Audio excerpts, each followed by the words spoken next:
Getting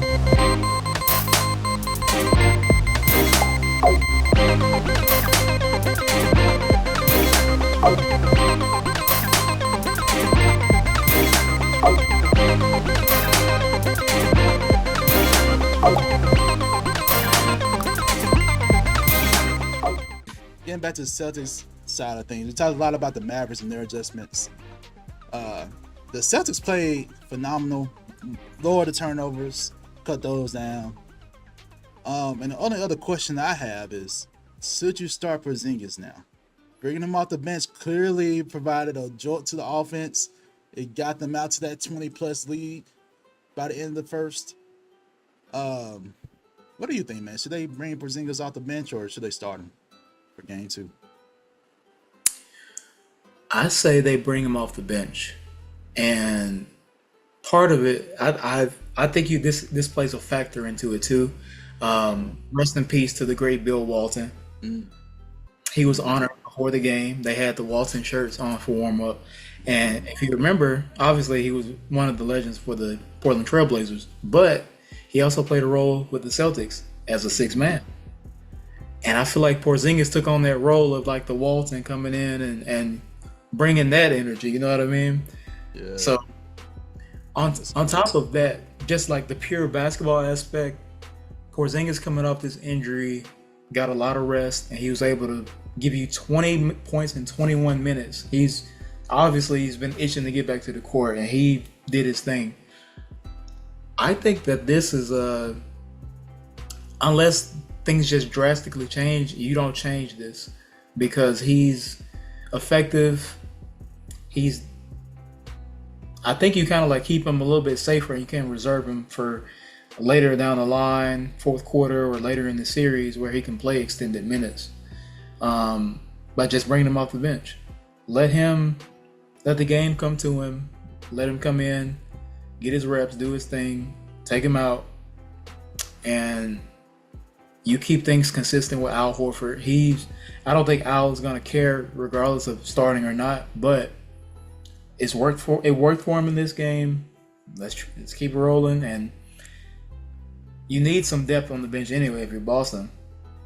So he brings that as a scoring threat off the bench to me. Obviously, I think he's not by any means needs to be coming off the bench. He's a starter in probably any team in the league, but in this position, in this time frame, bring him off the bench. Yeah, I agree.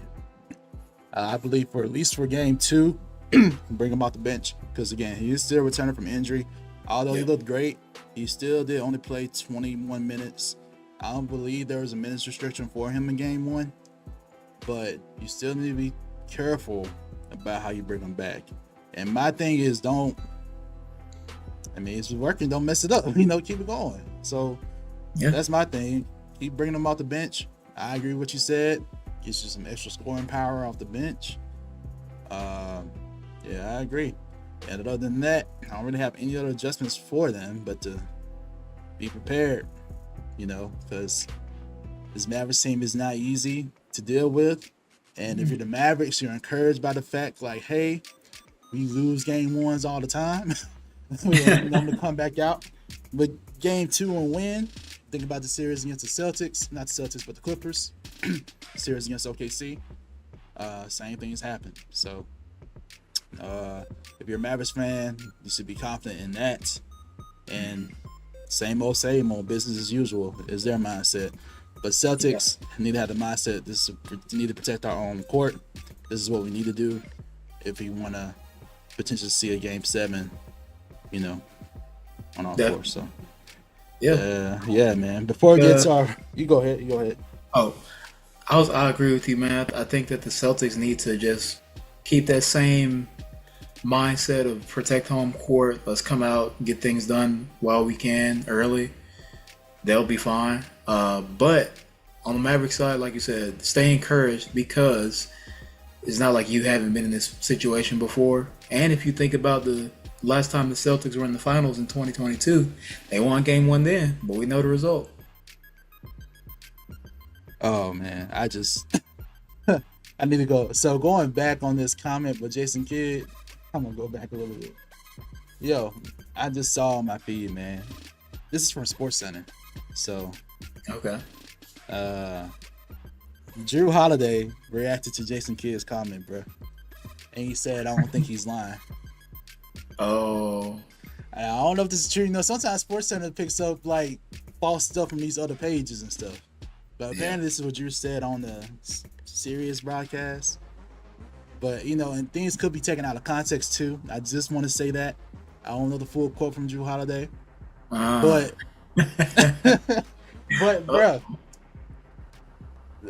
we still talking about adjustments for the Celtics. Adjustment for this: please keep all the outside noise on the outside, like for real, man, including Jason Kidd's comments, because don't let this internalize and mess up the team from within, bro. Like, you can't fall for this type of stuff, man. If you're Jason Tatum, don't do too much. Do your thing. Stay the course. Jaylen Brown, do your thing. Stay the course. He's already motivated. This is going to motivate him even more so. I just need Jason Tatum just play your ball. Do your thing. Don't do too much. And somebody brought this up. I was watching Speak one day. Sean McCoy and all them, Joy Taylor, all them. So like, Sean pointed out like, yo, Jason Tatum was still in the game at the end, getting some points and stuff, while Jaylen Brown was sitting there. I was like, bro, you tripping? But he was right. Why was he in there that long? I don't know, bro. But like, I'm just saying, bro, it's a little bit questionable. Don't let this thing get into the locker room, man. You know, man. Egos, they will get in the way of things. So don't let ego go to your head if you're Tatum, Brown, Drew Holiday, any of the Celtics. Like, I think Drew Holiday is just being truthful, because we agree with Jason Kidd as well. So he's not like, you know, but I hope that your young players, your young stars in Tatum and Brown don't, you know, get this twisted or rubbed the wrong way because of like, and you know, like Tatum said, I think that's very mature of him as well to say that we've been basically, paraphrasing, we've been a great team. They were 64-18 as a team. I think we've probably said this over the course of the year.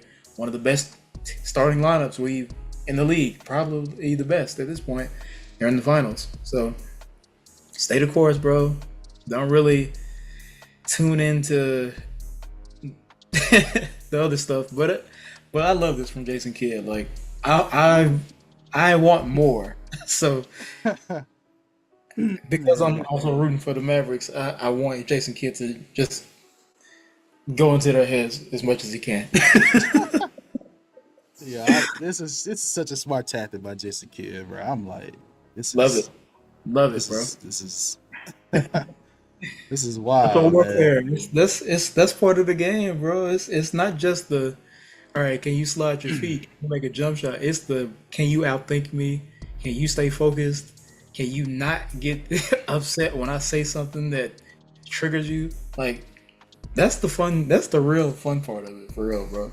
So yeah, it'd be something they bring that to the court too in game two. Like, somebody say something. Mm-hmm. Yeah. Oh, that's another turnover. Taylor's better. Like, you know, I don't know, bro. Like, I don't know.